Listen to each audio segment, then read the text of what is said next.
Back to మన 9 TV. నేను మీ anchor Anji. ఈరోజు మనతో ఉన్నారు సీనియర్ నాయకులు మంజుల రాణి గారు. ఆమెతో చాలా విషయాలు తెలుసుకునే ప్రయత్నం చేద్దాం. తెలంగాణలో ప్రజాపాలన నడుస్తుందా, లేకపోతే కక్షపూరిత పాలన నడుస్తుందా, వచ్చిన గవర్నమెంట్ 18 నెలల్లో ఎలాంటి పనులు అమలు చేసింది, గత ప్రభుత్వంలో వీళ్ళు ఎలాంటి పనులు చేశారనే విషయాలన్నీ ఆమెతో మాట్లాడి తెలుసుకునే ప్రయత్నం చేద్దాం. నమస్తే అక్క. నమస్తే అమ్మ. బాగున్నారా అక్క? బాగున్నాను. ఏంటక్క అసలు ఏం జరుగుతుంది తెలంగాణలో? కాంగ్రెస్ గవర్నమెంట్ మేమేమో మంచిగా చేస్తున్నాము, 1 by 1 అన్నీ కంప్లీట్ చేయడానికి మాకు కొంత టైం పడుతుందని చెప్పేసి వీళ్ళు అంటున్నారు. ఎలాంటి 6 గ్యారెంటీలు అసలే మీరు అమలు చేయలేదని చెప్పేసి ప్రతిపక్ష పార్టీ వాళ్ళు అంటున్నారు. ఏం జరుగుతుంది అసలు? ఫస్ట్ అయితే మార్పు అనేది అయితే వచ్చింది తెలంగాణలో. తెలంగాణ మార్పు అని మార్పు తీసుకొని వచ్చిండు రేవంత్ రెడ్డి. ఎందుకంటే సస్యశ్యామలంగా ఉన్న తెలంగాణను ఈరోజు మళ్ళీ కరువు కాటకాలలో తీసుకుపోవడానికే మార్పు. కాంగ్రెస్ అంటేనే మార్పు, కాంగ్రెస్ అంటేనే అంటారు కదా ఎడారి చేసేది కాంగ్రెస్. ఎడారి తెలంగాణ ఇంతకుముందు మనకు తెలంగాణ రాకముందు ఎట్లయితే ఉండేనో కరువు కాటకాలకు అదే ధోరణి మళ్ళీ తీసుకొని వచ్చేసిండు రేవంత్ రెడ్డి. 20 సంవత్సరాల కిందికి తీసుకొని పోయాడు. ఎట్లా అంటే 420 హామీలు ఇచ్చిండు ప్రజలకు. నేనేదో కేసీఆర్ చేయండి నేను చేస్తా అనేది చూపించిండు, మభ్యపెట్టిండు. కళ్ళముల్లి మాటలు చెప్పి వాళ్ళకు అంటారు కదా ఆకాశం నుంచి చందమామని తీసుకొని వస్తాను ఎట్లయితే పిల్లలకు భ్రమ పెడతామో మనం తినిపించేటప్పుడు వాళ్ళకు కూడా కళ్ళబొల్లి మాటలు చెప్పి ఇందిరమ్మ రాజ్యము, ఇందిరమ్మ ఇస్తేనే తెలంగాణ వచ్చింది. ఒకప్పుడు రేవంత్ రెడ్డి దయ్యం అన్న ఆమెను, దయ్యము భూతము అని అన్న ఆమెను. ఈరోజు ఆమె ఆయనకు తల్లి అయిపోయింది, తెలంగాణ ఇచ్చిన తల్లి అని అంటుండు. కాబట్టి ప్రజలు గుడ్డిగా నమ్మి ఈ 18 నెలల్లో మొత్తం తెలంగాణను మళ్ళా 50 సంవత్సరాల కిందికి తీసుకొని పోయిండు రేవంత్ రెడ్డి అనే మూర్ఖ ముఖ్యమంత్రి. కానీ ప్రజలు ఇష్టపడి తెచ్చుకున్న గవర్నమెంట్ కదా అది. ఇష్టపడతారు, ఎందుకు ఇష్టపడరు? నమ్మకపోతే ఓట్లు వేయరు కదా. వినమ్మా, 10 సంవత్సరాలు బాపు కేసీఆర్ చెప్పని హామీలు చేసిండు. మ్యానుఫ్యాక్చరింగ్ లో లేకుండా ఉన్న హామీలన్నీ ఇచ్చిండు. కళ్యాణ లక్ష్మి లేకుండే, మళ్ళంటే ఈ ఇప్పుడు బాలింత పిల్ల పెళ్లి కాగానే కిట్ ఇచ్చేది, పుట్టిన తర్వాత ఇచ్చే 13,000 కేసీఆర్ కిట్, ఇట్లాంటివన్నీ. గురుకులాలు లేకుండే, గురుకులాలు పెంచాడు కాదు, ఒక స్థాయి ఒక 3ో 4ో ఉండే. ఈ రోజు 350 అంటే 30 అంటే మెడికల్ కాలేజీలేమో 30, గురుకులాలేమో 350 వరకు పెంచారు. అంటే 33 జిల్లాలలో 350 గురుకులాలు ఉన్నాయి ఈ రోజు బాపు కేసీఆర్ హయాంలో చేసినాయి. ఇవన్నీ ఇంకొకటి ఏంటంటే నీళ్లు, నిధులు, నియామకాలు అని చెప్పేసి మన బాపు కేసీఆర్ వచ్చిండు. ఈ చెప్పకనే చెప్పిన హామీలన్నీ ఇచ్చిండు ఆయన చెప్పకముందే. ఎందుకంటే డబుల్ బెడ్రూమ్లు ఏం చెప్పలేదు, కళ్యాణ లక్ష్మి ఏం చెప్పలేదు. మళ్ళీ రేషన్ దాని మీద మనకు చెప్తున్నాం కదా. ఈ కరోనా మహమ్మారిలో బాపు కేసీఆర్ మనకు ఇచ్చింది మర్చిపోద్దు. బాపు కేసీఆర్ మనకు 2,000 రూపాయలు అంటే 10 అక్కడి నుంచి కేంద్రం నుంచి వచ్చిన డబ్బులు కాకుండా బాపు కేసీఆర్ కూడా ఇచ్చి ప్రతి ఆ పేద కుటుంబానికి 2,000 రూపాయలు ఇచ్చింది. ఇవన్నీ అట్లాంటి కరోనా పీరియడ్లో వచ్చిన అంటారు కదా కరువును ఎంత తొందరగా అంటే ఒక 6 నెలల్లో కవర్ చేసింది ఓన్లీ భారతదేశంలో తెలంగాణ రాష్ట్రం ఒకటే అనేది గల్లా ఎగరేసుకొని చెప్పుకోవచ్చు. ఆ పీరియడ్లో కూడా అన్నం అంటే బయటికి నుంచి వచ్చిన ఆ కార్మికులను కూడా 3 పూటలు తిండి పెట్టి మళ్ళా వాళ్ళ రాష్ట్రాలకు పంపించిన ప్రభుత్వం కేసీఆర్ ప్రభుత్వం. వాళ్ళ జోబులో ఒక 1000 రూపాయలు పెట్టి పంపించిన. ఎందుకంటే నా చేయి నుంచే నేనే మా ఏరియా నుంచి, నేను ఉండేది ఓల్డ్ సిటీ అమ్మ, మైనార్టీ, మావన్నీ బహదూర్పుర అనేది, చందులాల్ బాల్దరి అనేది పెద్ద పెద్ద కంపెనీలు. ఇక్కడ వాళ్ళు కాదు, వాళ్ళు బీహారు, మహారాష్ట్ర, జార్ఖండ్ అక్కడ నుంచి వచ్చే వాళ్ళకు డైలీ ఒక 1000 మందిని పంపించినాం మేము. ఫుడ్ తినిపించి వాళ్ళకు ఫుడ్ ఇచ్చి ట్రైన్లలో ఫ్రీ టికెట్ లేకుండా వాళ్ళని కూర్చోబెట్టి పంపించిండు పాప కేసీఆర్. మళ్ళీ ఈయన ఏం చేసిండు ఈ 18 నెలల్లో ఎవరికి లేదు. రైతు బంధు లేదు, రైతు బీమా లేదు, రైతుల పంట కొనుక్కోలేదు. ఇప్పుడు రైతులు మళ్ళా సిరిసిల్ల రైతులకు ఏం లేదు, బతుకమ్మ చీరలు లేవు, రంజాన్ కిట్ లేదు, క్రిస్మస్ది లేదు.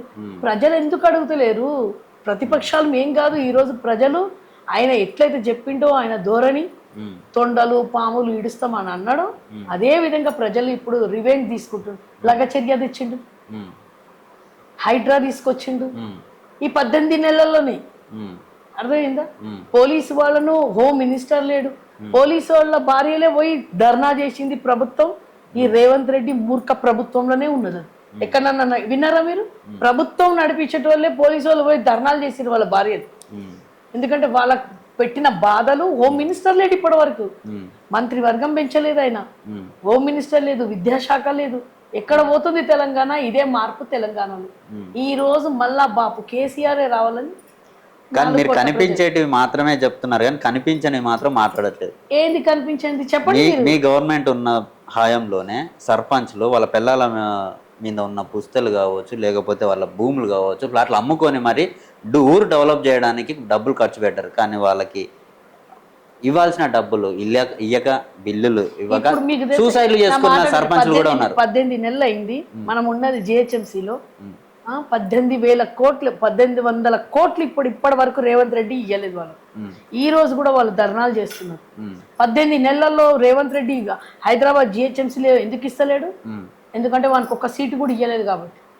ఈ రోజు కూడా మా కవితక్క, హరీష్ అన్న, కేటీఆర్ వీళ్ళందరూ వాళ్ళ కాంట్రాక్టర్లు అయ్యి ఎమ్మెల్యే ఎలక్షన్స్ అప్పుడు, ఎంపీ ఎలక్షన్స్ అప్పుడు వాళ్ళు గురీలు పోసుకొని చచ్చిపోతున్నారు. ఇప్పుడు 1800 కోట్లు ఎక్కడికించి వస్తాయమ్మా?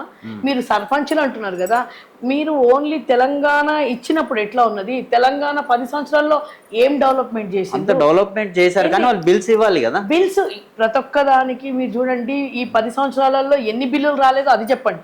ఏదో ఒక్కసారి బిల్లు రాలేదని చెప్పేసి వాళ్ళు అది చేస్తారు. 10 సంవత్సరాలు 18 నెలల్లోనే ఇంత ఏళ్ళుగా పెడితే 10 సంవత్సరాల నుంచి ప్రతి ఒక్కటి కరువు కాటకాలలో నుంచి తీసుకొని ఈ రోజు దేశాన్ని నంబర్ 1 తీసుకొని వచ్చింది పాప కేసీఆర్.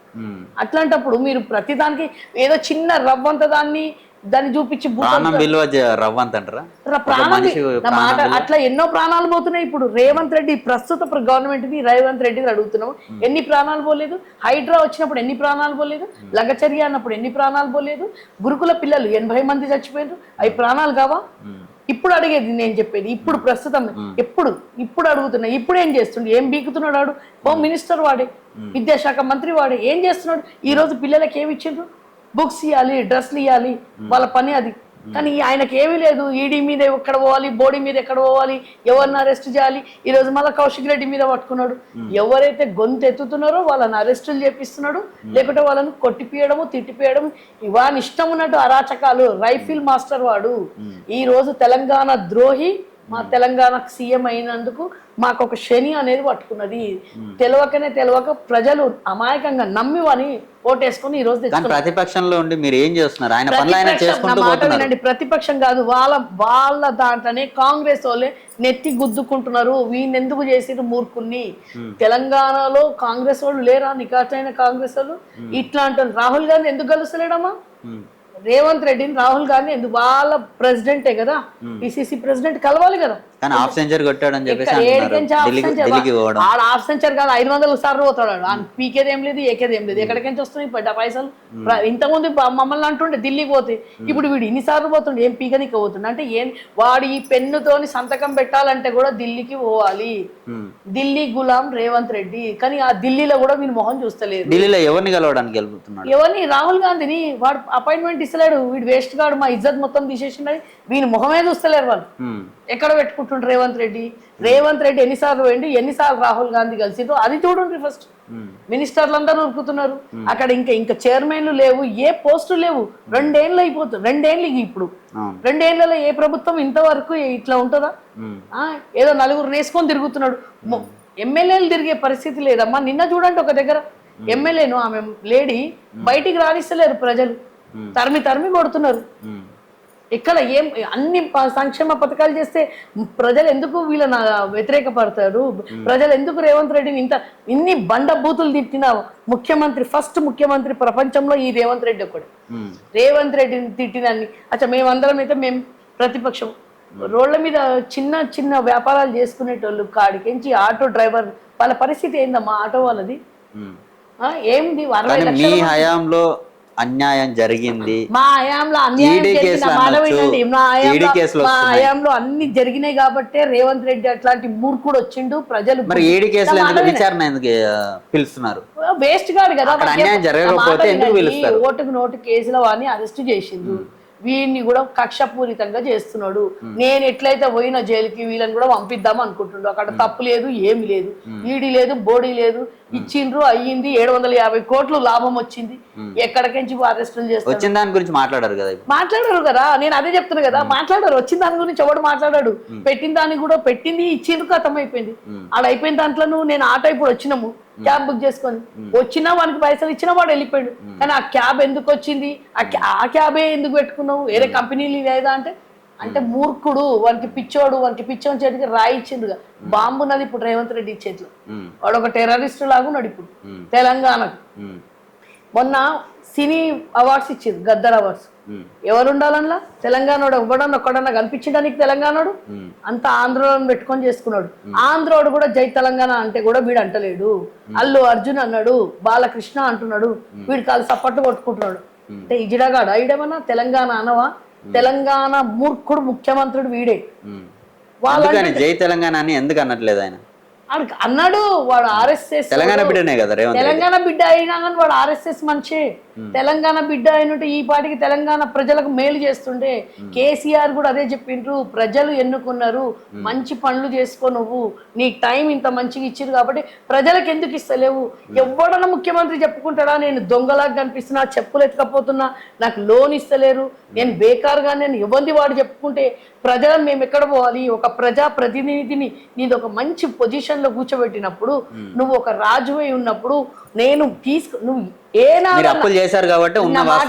ఏనాడన్నా కేసీఆర్ బాపు నేను ఇట్లున్న పరిస్థితి అని చెప్పేసి ఈ రోజు తెలంగాణలో వీని మొహం ఇక్కడ సుందరిమన్లకు ఏం చూపించిండు? కేసీఆర్ ఆనవాళ్ళు తీసేస్తానను. కేసీఆర్ ఆనవాళ్ళే కదా చూపించినావు నువ్వు పోయి. కేసీఆర్ ఆనవాళ్ళే కదా. నువ్వు అప్పు చేసినావా, నేను అప్పులు చేస్తున్నా, నాకు కష్టం ఉందని ఎప్పుడైనా 10 సంవత్సరాల బాపు కేసీఆర్ చెప్పిండా? మామూలు ప్రజలు కూడా రాజు నా మాట వినండి, బయట పెట్టేది ఏంది? వీని జోబులకి ఎంచా, వీని అత్తదా, వీని అమ్మదా, వీని అయ్యదా, వీని అబ్బదా? మన 250 కోట్లు ఖర్చు పెట్టిండు, వీని అమ్మదా, వీని అక్కదిగా వీని పెళ్ళాన్ని మన సొమ్ములు ఒక్కొక్కరికి 30 తులాల బంగారం పెట్టిండు. మా ఆడబిడ్డకు 1 తులం బంగారం పెట్టలేదు వీడు. ఇప్పుడు పెళ్లి అయితే ఆడబిడ్డకు 1 తులం బంగారం ఇస్తాడు కదా, 1,00,000 రూపాయలు ఇచ్చి. మళ్ళీ వాళ్ళకి సుందరి మనలకు 30 తులాల బంగారం ఎక్కడికైనా తీసుకొని వచ్చిండు వీడు. నువ్వు నీ జోబులకెంచి పెడుతున్నావా? ప్రజలది. ఆయన కూడా ప్రజలు అప్పు చేసిండంటే అప్పు చేసింది కూడా మొత్తం చూపిస్తుండు కదా. అప్పు చేసింది ఏం నీలాగా అప్పులు చేసినాయని అప్పు ఇప్పుడు 1,80 కోట్ల అప్పు చేసినావు రేవంత్ రెడ్డి ఎక్కడ పెట్టిండు? ఏం చేసినావు నువ్వు? అప్పు మీరు చేసిన అప్పులే కడుతున్నాడు. మళ్ళీ పీకనికి వచ్చిండు వీడికి, పీకనికి వచ్చిందా? ఏం పీకడానికి వచ్చినావు? మళ్ళీ ఏం బీకడానికి వచ్చి 1,80,000 అప్పులు అంటే నా తెలంగాణ అభివృద్ధి చెందుతుంది, నా తెలంగాణ బాగా బంగారు తెలంగాణ కాబట్టి ఏమైనా ఉందేమని బంగారంనే ఉన్నది కాబట్టి ఆ మొత్తం తెలంగాణ తల్లిదంతా ఒలుచుకొని మొత్తం అంటారు కదా దరిద్ర తల్లిని నిలబెట్టి వసూలు చేసుకున్నారు కదా. నా మాట వినండి, తెలంగాణ తల్లి మీదకి ఉన్నాయన్నీ వసూలు చేసుకొని కాంగ్రెస్ దరిద్ర తల్లిని తెచ్చి నిలబెట్టిండి ఈరోజు. అదే నువ్వు చేసింది. ముల్లెలు మూటలు చదువుకోవడానికి వచ్చినావా? ఎవరు అసలు ఏదైనా ముఖ్యమంత్రి అంటారా మా అప్పు పుడతలేదని చెప్పేసి? ప్రజలకు 3 పూటల తిండి పెట్టి అంటారు కదా, హైదరాబాద్ ఇది కడుపు నిండా తిండి పెట్టి స్టైన్తో నిద్రపోయేది ప్రజలను చూసుకునే బాధ్యత ఒక ఆయనది. ముఖ్యమంత్రి అంటే ఒక రాజుతోని. ఆ రాజే వచ్చి నేను బిచ్చపోని అంటే ఓడిస్తాడు రా ఆయన. ఆయన మొహం చూస్తే కూడా బిచ్చపోని లాగానే ఉంది. ఆయన మొహం చూస్తే కూడా వాడు అప్పిస్తాడు లేడు. ఆడుకుల్లా కూడా చెప్పుకున్నాడు. కాబట్టి ఇప్పుడు నువ్వు పక్క జరిగిపోతే మళ్ళీ వేరే వాళ్ళు వచ్చాను. మళ్ళీ తెలంగాణ ఇప్పుడు ఎట్లయిపోయింది అంటే ఎకనామిక్ మొత్తం పడిపోయింది, రియల్ ఎస్టేట్ మొత్తం పడిపోయింది. ఏ కంపెనీ వచ్చింది? మేము ఏ పని చేసినా పెట్టుబడులు రావడం కోసం మాత్రమే చేస్తున్నాము. ఎట్లా వస్తాయి? నా దగ్గర ఏం లేదు, నా ముఖం దొంగ నేను అని అంటే ఓడిస్తాడు నీకు? దొంగకి ఓడిస్తాడు. వానంతలు వాడే చెప్పుకుంటుండు కదా నేను దొంగను, నన్ను చూస్తే చెప్పులు ఎత్తుకుంటూ పోయటం లాగా ఉన్నారు, అందుకే నాకు అప్పులు ఇస్తలేరు, వాడే చెప్పుకుంటున్నాడు కదా. మేము అంటలేం కదా, అది ఓపెన్ గా అన్ని వీడియోలలో చూసుకున్నారు కదా మీరు. మళ్ళీ అట్లాంటప్పుడు అట్లాంటి ముఖ్యమంత్రిని పెట్టుకొని ఏం లాభం అమ్మ మాకు? ప్రజలు ఇప్పుడు ఆడబిడ్డను కోటీశ్వరులను చేస్తా అంటుండ్రు. ఏం కోటీశ్వరులను చేస్తారు? మేము పెట్టుకున్న అంటారు కదా పొదుపు సంఘాలకి పైసలు కూడా వాడే కొట్టేస్తుండట, బ్యాంకులలో పెట్టుకునేవి కూడా. మరి రుణమాఫీ ఇచ్చారు, ఫ్రీ బస్ పెట్టారు, ఎవరికి ఇచ్చిండ్రు రుణమాఫీ? 200 యూనిట్ పోయి కరెంట్ ఫ్రీ మాట ఇచ్చాడు. వినండి, ఇవన్నీ ఎక్కడ పోతున్నాయి? వాని ఏరియాలో వాడు ఎమ్మెల్యే ఎక్కడైతే వేయిండో కొడంగా అక్కడికే పోదాము. ఎంత మందికి రుణమాఫీ అయింది, ఎంత మందికి అయిందో చూద్దాం. 10% కూడా కాలేదు రుణమాఫీ. ఈ రోజు రైతులు హత్య చేసుకుంటారు. పంట ఎందుకు కొనుక్కుంటలేవు రేవంత్ రెడ్డి? ఈ రోజు పంట ఎందుకు కొనుక్కుంటలేడు?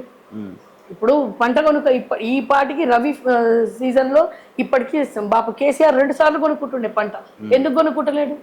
పంట కొనుక్కుంటలేదు. మన వరదలు వచ్చినాయి, మొత్తం కొట్టుకపోయింది. వాళ్ళకి నష్టపరిహారం ఇచ్చిండా? ఒక్కరికైనా నష్టపరిహారం ఇచ్చిండా? అది లేదు, అసలు ఏది లేదు. ఏదైనా అడిగితే నేను ఇట్లా చేస్తుంటే, ఇప్పుడు మొన్న కూడా కూర్చొని ఇష్టం అన్నట్టు మా హరీష్ అన్నను అంటున్నాడు.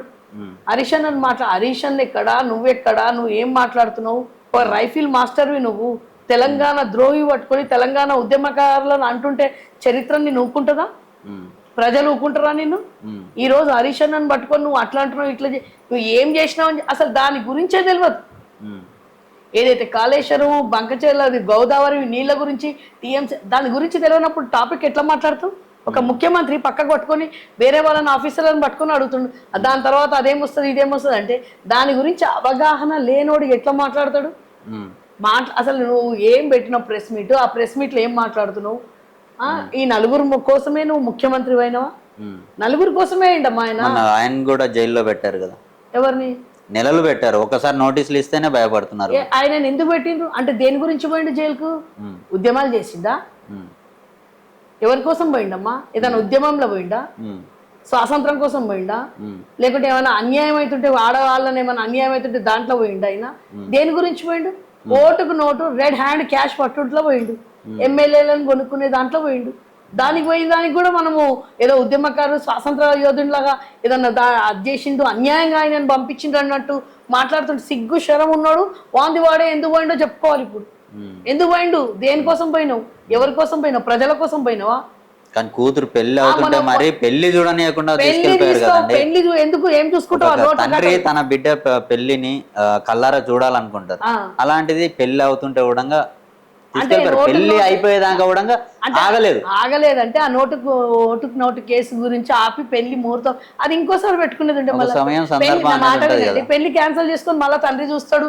జైలుకించి వచ్చి మళ్ళీ స్వాగతం పలికిన తర్వాత పెట్టుకునేది ఉండే. ఎవడొద్దన్నాడు?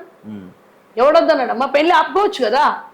చాలా రైఫిల్ చాలా పెద్ద ఘనకార్యం చేసిండు మా అయ్య అని చెప్పేసి బిడ్డ పెళ్లి ఆపేసుకుని ఉంటే, భార్య ఆపినుంటే మళ్ళీ చూసుకుంటుండే పెళ్లి. నువ్వు నోటుకు రెడ్ హ్యాండ్ లో పట్టుడు పోయినావు కదా. ఎవరేం నీ చేతికి బలవంతంగా బ్యాగ్ ఇయ్యలేదు కదా. మళ్ళీ దయన్ గురించి మాట్లాడుతున్నావు. రేవంత్ రెడ్డి ఏమైనా సిగ్గు ఉండాలి నీకు, ఏమైనా తెలివితో మాట్లాడు. నీది నువ్వే బయట పెట్టుకొని ఇజ్జత్ తీసేసుకున్నాడని ఇజ్జత్ లేనే లేదు వాళ్ళకి ఇజ్జతే లేదు. గ్రౌండ్ లెవెల్లో ఎలా ఉంది ప్రజలలో ఎప్పుడైతే రేవంత్ రెడ్డి కనిపిస్తాడో మీరు అడగండి. గ్రౌండ్ లెవెల్లో కూరగాయలు అమ్ముకునేటోళ్ళను, ఆటో వాళ్ళ దగ్గరికి పోండ్రి, ఆ టీచర్ స్కూల్ గవర్నమెంట్ స్కూల్లో కాడికి పోండ్రి, పిల్లలను అడుగుండ్రి. పిల్లలు చెప్తారు వాష్రూమ్లు లేవు వాళ్ళకి.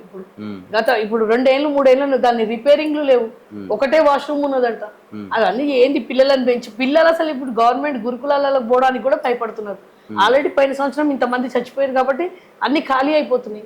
ఏం చేస్తారో చూడాలి. ఇప్పుడు దాని గురించి పట్టించుకుంటలేడు. ఆయన ఎప్పుడు పంపించాలి, వీని ఎప్పుడు పంపించాలంటే అదే ఆ రాజకీయము. నువ్వు మంచి పీరియడ్, నీ మంచి ఆల్రెడీ అనుకుంటా 2 ఏళ్ళు గడిచిపోయింది. ఇంకా 3 ఏళ్ళు ఉన్నది. ఆ 3 ఏళ్లలో కూడా ఇంకో ఏడాది అయిందంటే మళ్ళీ ఎలక్షన్లకు పోతుంది. రేవంత్ రెడ్డి గుండుస్తున్న బ్యాగులు అన్ని చదువుకుంటున్నాడు. వాళ్ళ మంత్రివర్గము, వాళ్ళ ఎమ్మెల్యేలు మంచిగా అన్ని. ఇప్పుడు నిన్న ఒక ఆమె మాట్లాడింది, ఆమె పేరేమో, దాని పేరే కల్వ సుజాత. ఆమె నోటికి వచ్చినట్టు మాట్లాడుతుంది. ఒక పోస్ట్ వచ్చేసింది ఆమెకు. ఆడు ఈడు అని వాళ్ళు మాట్లాడుకుంటారు. వాళ్ళు గత ప్రభుత్వంలో ఉన్నప్పుడు కూడా మాట్లాడిండ్రు, ఇప్పుడు కూడా మాట్లాడుతుండ్రు. అసలు అంటారు కదా, నోటికి ఏమి దురద అనేది వచ్చింది బాగా. రేవంత్ రెడ్డి దాంట్లో పోతున్నది. ఆమెకు కూడా ఏమన్నా సిగ్గు శరం ఉండాలి. వేరే వాళ్ళని మాట్లాడేటప్పుడు ఆడు ఈడు అని మాట్లాడేటప్పుడు మాకు రాదా? మాకు లేదా రోషము? ఏం చేయనకుండానే ఈ రోజు తెలంగాణ నువ్వు ఎక్కడున్నావే తల్లి?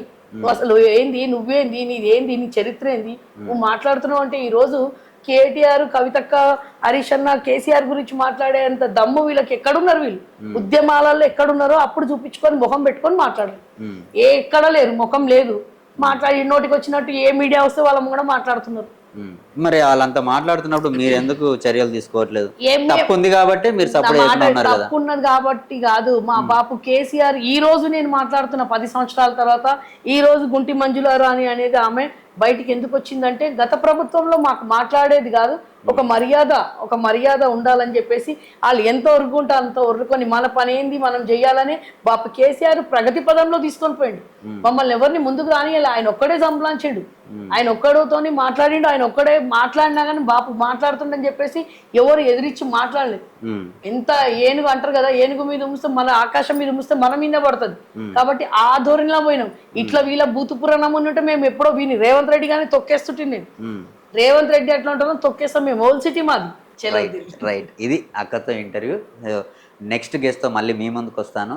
For more updates please subscribe to మన 9 టీవీ. నమస్తే.